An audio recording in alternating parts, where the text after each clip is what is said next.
Съвсем кратки примери между емоции и органи. Например, тъгата се настанява в белите дробове, като усещане за задъхване, недостатъчно въздух, празнота, потиснат живот.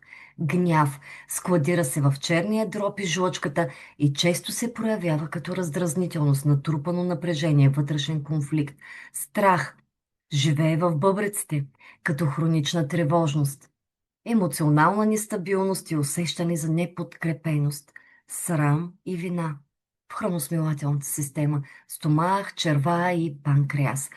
Потискането много често започва в детството.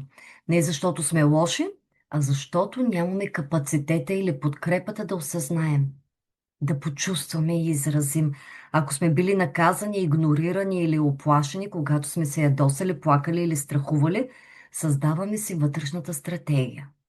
По-добре да ни чувствам, отколкото да бъда наранена отново. Ето защо в днешно време много ни е трудно да се свържем с емоционалния си свят. И ни чувстваме. Не си разпознаваме емоции, чувства, отдалечени сме от себе си. И тази стратегия, колкото и да е адаптивна, да е била тогава в детството, днес вече в живота ни е едно огромно ограничение.